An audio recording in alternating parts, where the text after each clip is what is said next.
This prawn comes from the cold waters of the North Atlantic. It's been produced with little environmental impact and no human rights abuses. This prawn comes from tropical shrimp farms. I wouldn't buy this shrimp or this prawn coming from Honduras, where we have evidence of numerous human rights abuses and massive environmental destruction. Huge areas of coastal mangrove forests have been cut down to provide the farm area where this prawn has been produced. Don't buy it, don't eat it, and the supermarkets certainly shouldn't sell it.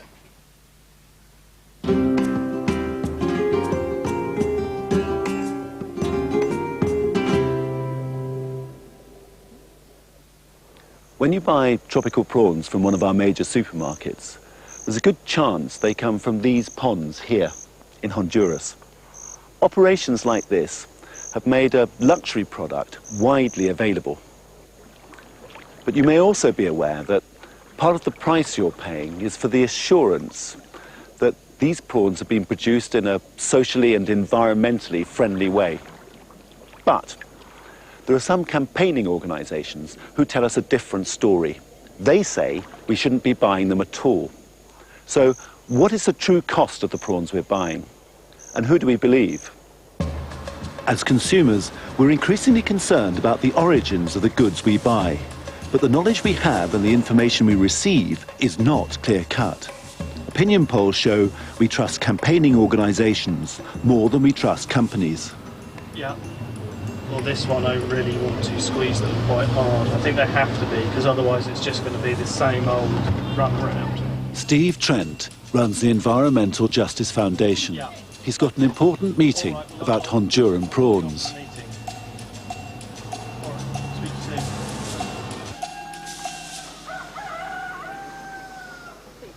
Honduras is 7 hours behind the UK. Prawn farm workers like Shimara Ayala are on their way to work, unaware that 8,000 miles away, some of their jobs may be at stake. It's very easy to have a nice meeting with somebody like me sitting in a London office. It shows much more intent to actually do something about a supplier in Honduras, where you're stopping them cutting down the mangroves and you're stopping them brutalising local people. These Hondurans work for Granjas Marinas, the company that Steve Trent is accusing of environmental and human rights abuse.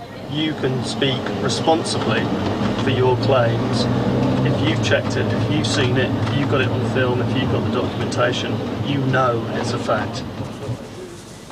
Steve is going to present his claims about Granjas Marinas to their principal UK customer. Chimara is one of the 2,500 Hondurans who work for Granjas Marinas, who've supplied prawns to Sainsbury, Safeway, Tesco and Waitrose. But their biggest customer is Marks & Spencer. It was an okay meeting. I think we need to get a strong reaction from Marks & Spencer. They are listening to us, but how seriously they're taking it, I'm just not sure yet. Given the level of the problem that we're describing to them, I think I'd like to see them taking this a bit more seriously and promising to act quicker. These prawns are almost entirely for export, providing one of Latin America's poorest countries with $130 million of foreign exchange each year. If they're going to play as a responsible retailer on our high streets, then it's pretty obvious that they need to take action and take it quickly. Granjas Marinas have been supplying prawns to Marks & Spencer for over 10 years. Now Steve Trent wants them to acknowledge there's a problem with their supplier or cancel their contract. We would like acknowledgement from Marks & Spencer's, an acknowledgement in the marketplace. But what we want to see them doing is either cancelling the contract, leave the door open. If the supplier changes, then they can come back. If they don't, they're not going to do business with them.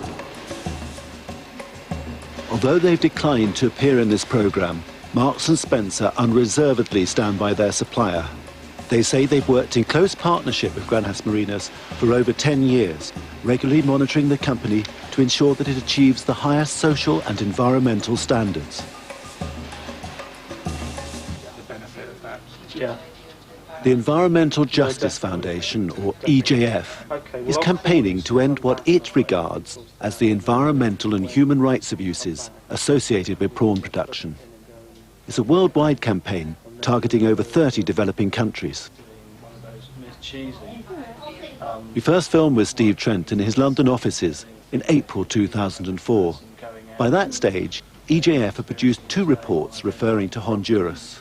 One linking 12 killings to prawn farmers, the other claiming that prawn farms had destroyed a third of the dense mangrove forest in the Gulf of Fonseca, where the farms are situated. We came to Honduras to discover for ourselves the real story behind many of the prawns we buy in our supermarkets.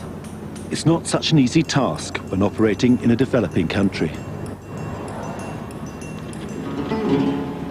Honduras is wedged into the middle of Central America. All its prawn farms are concentrated on its southern tip, in the Gulf of Fonseca, between Nicaragua and El Salvador. This area of southern Honduras is one of the poorest in the country. One of the reasons is that in the past 50 years, thousands of landless people have been setting up new communities along the coast.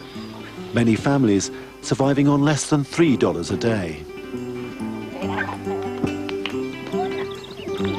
Apart from seasonal work in the fields, the main source of food and income is from fishing. Fish and wild prawns are caught in the estuaries and seasonal lagoons, areas owned by the state, but treated as common land by the locals.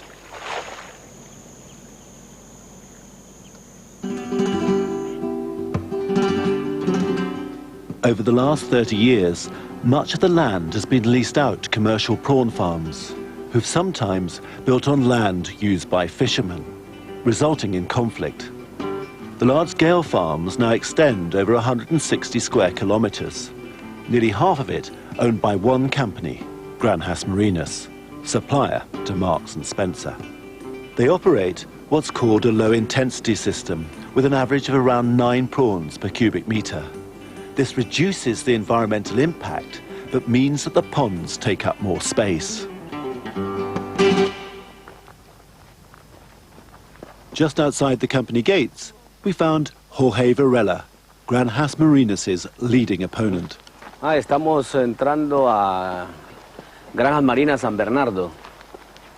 Esta empresa está establecida sobre lo que llamamos playones acá, que en el invierno una buena parte de ellos se transforma en lagunas. Y nosotros nos hemos opuesto a eso. Jorge is the co-founder and executive officer of Cadefa Gulf, a fishermen's and farmers cooperative. He's also one of the Environmental Justice Foundation's chief sources of information. Inside the gates, Granjas Marinas' largest farm covers 38 square kilometers. Hector Corrales is the farm's manager. This farm is devoted to produce prawns that are exported into the US and also into UK. In terms of growing or more area in this area, we won't grow more in this particular farm. For nearly 20 years, there's been a bitter relationship between Granjas Marinas and Varela's Cadefa Gulf. I think an organization like Cadefa Gulf would be great if they could work together with the industry and really sit down and assess what we're doing and get to know what we really do. But Jorge Varela still campaigns against what he claims to be the damage caused by the prawn industry. He alleges that Granjas Marinas and other prawn farmers have been threatening his life. Nosotros sabemos que nuestra vida corre peligro porque estamos afectando a empresarios muy poderosos. Y sabiendo eso, corremos el riesgo porque creemos que vale la pena morir por una lucha como la que nosotros hemos emprendido a favor de todos los pueblos del mundo y a favor del ambiente y a favor de los derechos humanos. Have you ever made any threats to Jorge Varela, to his life or to his property? No. That's not the way we do business, Jeremy. Is there a benefit in threatening him or threatening his life or his property? No, absolutely not. Jorge Varela does not produce any evidence of the threats against him. But there has been violence and crime on the farms. According to the police, there's been 500 cases of theft and 70 violent incidents in the last 6 years. In March 2004, an 11-year-old boy was shot by a guard from Granjas Marinas. En el brazo. Contame, por favor, la historia de qué te pasó. Me tira. ¿Quién te disparó? Los vigilantes de la camarones. Daniel was hit by a small caliber bullet just outside the farm boundary. De Granja Marina. Hoy ya estoy hablando con el capitán. Estoy hablando yo y ellos me dijeron que me iban a ayudar, pero no los han ayudado nada, solo la policlínica que pagaron ellos. Jorge Varela has come to see the family, offering help. Even by Honduran standards, the family is not well off. Daniel's father is a part-time fisherman and day labourer with 7 children. Y usted le dice qué es lo que quiere y él verá cómo hace para poder conseguir todo lo necesario. Y lo necesario no solamente es que le paguen por los días que usted estuvo ahí y pagó en el hospital público, no, son otro tipo de indemnización que le deben de dar, además de castigar al vigilante, que eso es lo más importante a veces, porque si no, este señor queda libre y vuelve a hacer lo mismo. Later we found out that the company had already accepted responsibility for the shooting and sacked their guard for opening fire without clearance from a supervisor. They'd handed him over to the police, who'd begun an investigation. Bueno, hasta pronto entonces. Jorge has his own perspective on the incident. Cualquier travesura que ande haciendo un niño no es posible que sea objeto de intento de asesinato, porque lo que ha habido es un intento de asesinato. Cuando le pegó el balazo en la mano y le pasó por la pierna, la sangre de ese niño cayó en los esteros y esa sangre es bombeada hacia los cultivos de camarón, y es por eso que decimos que los cultivos de camarón, los camarones se alimentan con la sangre de nuestro pueblo, y eso es lo que se están comiendo los ingleses.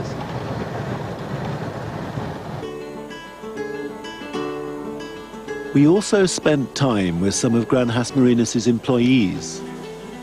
After a 9-hour day, Shamara and her colleagues prepare to go home to their families.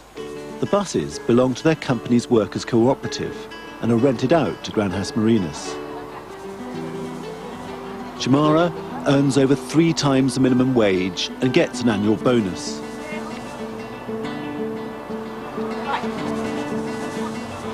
In 20 years, Granjas Marinas workers have never had a strike.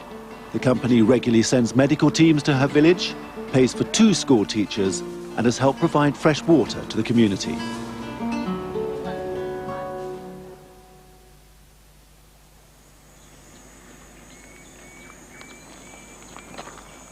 Dawn is the ideal time for bird watching on Granjas Marinas' prawn ponds. 8 university students are on one of their regular species counts with one of the country's leading ornithologists, Professor Pilar Thorne. No scientific papers have been produced, but Professor Thorne has been coming here for 35 years, long before the prawn farms came. So far, they've identified 81 species on the farm. Oh, okay, perfect. The mangrove trees that line the ponds provide cover for both birds and birdwatchers alike. They've been known to count more than 30,000 birds in one day. The shrimp farms have been very cooperative as far as allowing us on to make bird counts. Ay, mire, mire! Cara, cara! Cara, cara! The land where these shrimp ponds have been built was once arid salt flat for most of the year. But in the rainy season, they flooded over, providing a habitat for migratory birds. Now they're flooded all year round. Ramsar, the world's leading convention on wetlands, describes ponds like these as man-made wetlands. EGF and Jorge Varela call this habitat destruction. Al destruirse todos los más de 8.000 hectáreas que tiene el grupo Granja Marina San Bernardo, obviamente se han destruido 8.000 hectáreas de hábitat costeros. Igual para las aves que antes venían a pasar una etapa de su vida en los playones o en las lagunas estacionales de Granja Marina San Bernardo, eso ya no pueden venir porque serían aniquiladas. Entonces una pérdida del hábitat creo que también trae una pérdida de la biodiversidad biológica. There's certainly fewer cormorants. Prawn farmers have been shooting them because the birds eat their stocks. However, there does seem to be an abundance of migratory birds. Some western sandpipers. It looks like some semi-palmated sandpipers in the middle of the mud here, migratory, on their way back with the black-necked stilts. Have shrimp farms had a serious detrimental impact on biodiversity in the region? My personal opinion is no. It seems the biodiversity seems to be the same in certain cases with the herons, a lot of the shorebirds, a lot of the migratory birds. In fact, the numbers appear to, they have good numbers, good density, and good diversity. Do shrimp farms actually help some birds? I would say that as far as the herons, a lot of the shorebirds, a lot of the wetlands, the aquatic birds, the numbers are much greater on the shrimp farms than on the outlying areas. And that's possibly because they're supplying food for the shrimp. They pump in the water for the ponds. I think the amount of food available is probably affecting the populations of crustaceans and mollusks and aquatic insects that these birds also eat. Granjas Marinas are supporting one of the professor's students to study the eating habits of birds. And this has resulted in the company re-evaluating its shooting policy. We are working in aquaculture in the Choluteca area since 1973. And we feel very proud of the little impact we have done in the environment. As a matter of fact, we have enhanced biodiversity in the salt flats. Now we have areas that are covered with mangrove, where you can find more than 60 bird species in the area. So, is this a destroyed habitat or merely an artificial one? I put this to Jorge Varela in a long and sometimes heated interview. I don't quite believe you when you say that the habitat has been destroyed for them. Mm-hmm. What's been created is an alternative wetland. Que no es necesario hacer estudios minuciosos como para poder sacar una conclusión. Entonces, pérdida de hábitats implica pérdida de biodiversidad, de aves y de animales marinos y de cualquier otro animal que antes habitaba ahí y ya no puede. What evidence do you have to make that claim to the international community that there is a decline in biodiversity? The loss of habitat, la pérdida de hábitats trae pérdida de biodiversidad. You still have not been able to tell me, give me any evidence of a decline in biodiversity. You're the one that should be presenting me with the studies, because you're the one that goes around the world telling people about the ecological disaster here, and you've got no evidence. Yes, where do you have evidence? Where do you have the evidence for a decline in birds? Where is your evidence for a decline in birds? Tell me.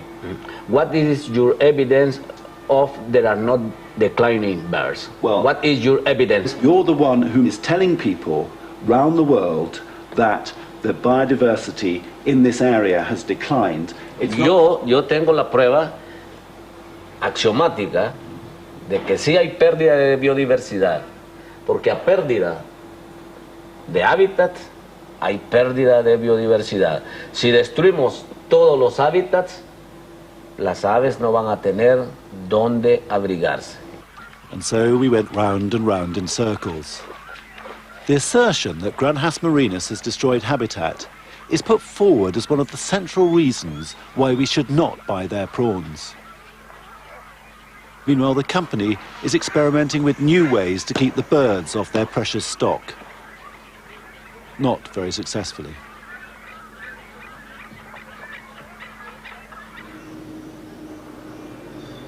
Our last day of filming in Honduras was due to have been a Cadefagolf demonstration with Jorge Varela in the country's capital, Tegucigalpa. When we heard that the Environmental Justice Foundation was sending out 2 investigators, we decided to stay on. What would they make of this complex situation? The 2 investigators do not wish to be easily recognized as they work undercover.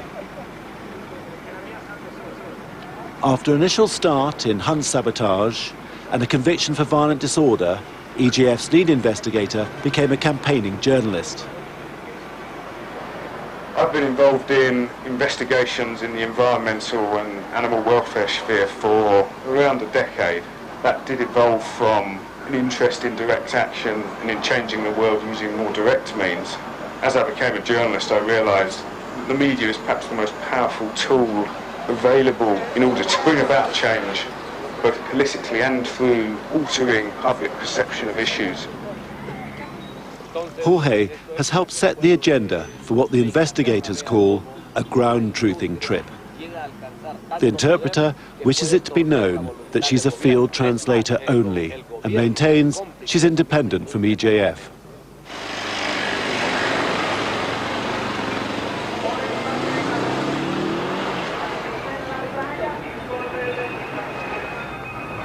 Organisations like Cadefagolf get much of their financial support from foreign aid and campaigning organisations. Some demonstrators told us they'd been paid nearly a day's wage for lunch.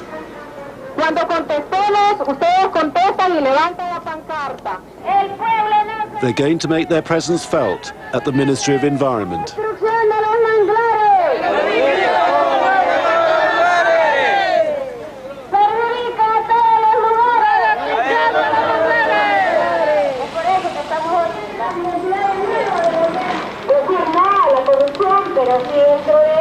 The protesters reached their final destination, the House of Congress, a climax missed by the investigators who got left behind at the Ministry of Environment. Jorge has his opportunity to tell the press that Cadefagolf continue to fight to stop expansion. Don Jorge Varela, explíquenos el motivo de estar bajo el Congreso Nacional Estatal.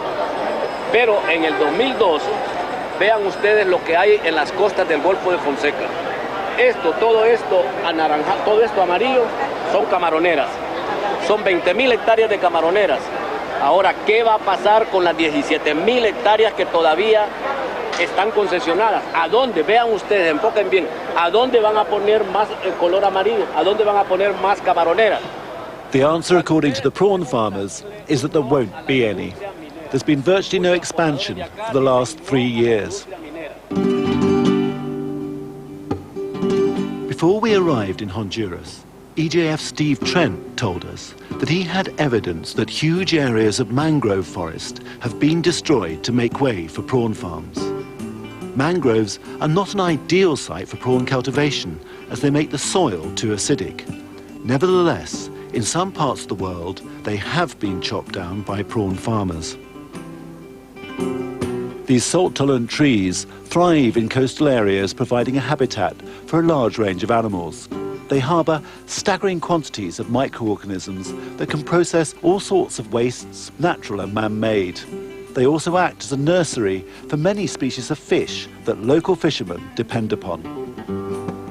Quiero decirle a los ingleses que destruir toda esta zona de ecosistema de manglar representa destruir bosques que están siempre verdes y que están asimilando todos esos gases contaminantes, gases de invernadero. Destruyamos todos los manglares y estamos destruyendo un factor importante en el control del cambio climático. But how much of the mangrove has really been destroyed?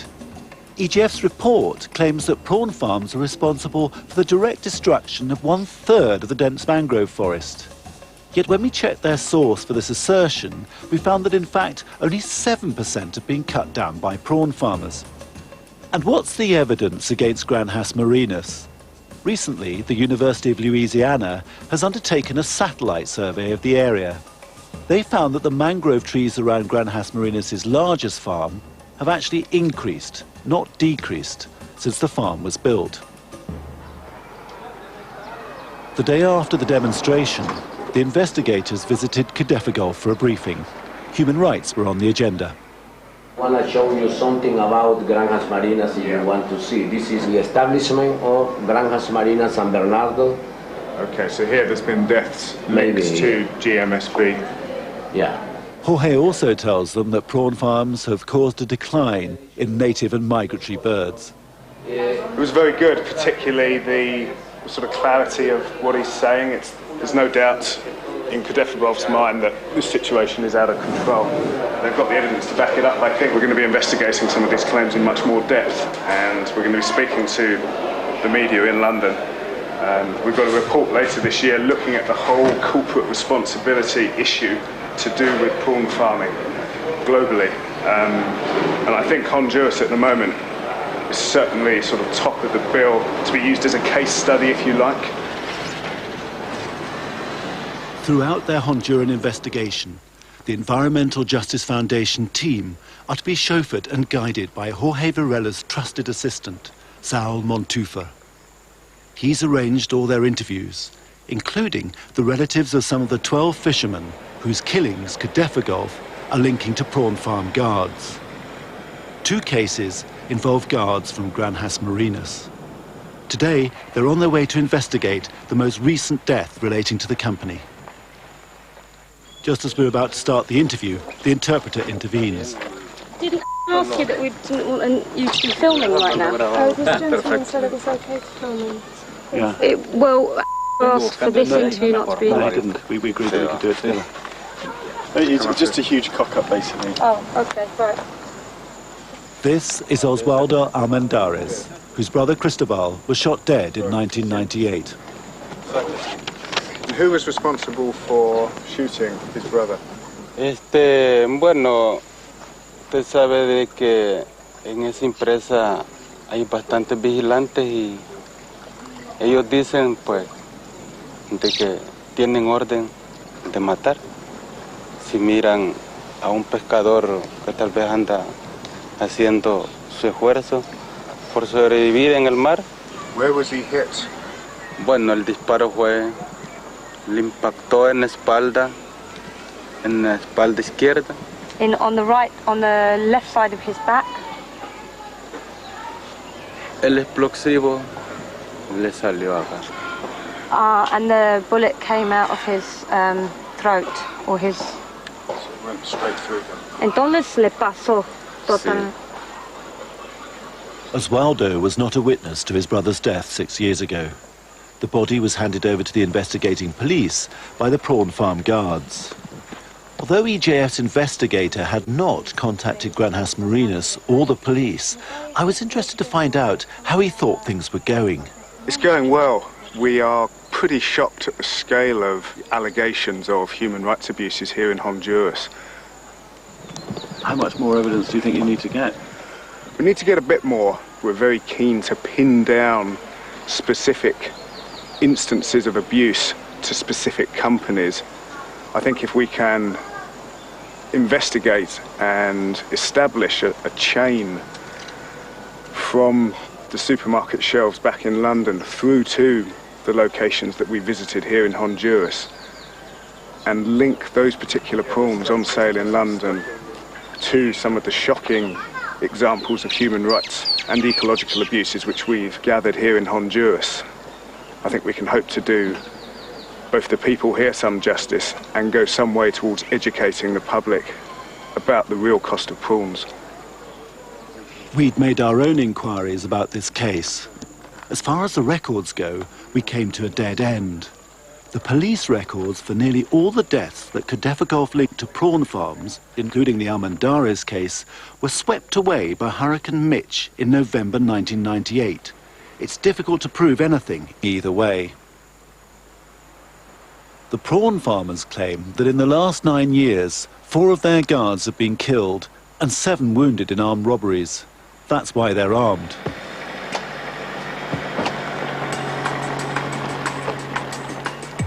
Honduras is a country with a serious gun habit. Firearms are involved in 3/4 of the killings, and the country has a homicide rate 11 times higher than the United States and 50 times greater than the UK. Hector Corrales has a different account of how Cristobal Almendares died. What actually happened there? Did Granjas Marinas guards shoot Cristobal Almendares? Yes, they did, and in self-defense. There was the guards. They heard there were people moving. This was night. People moving into the ponds.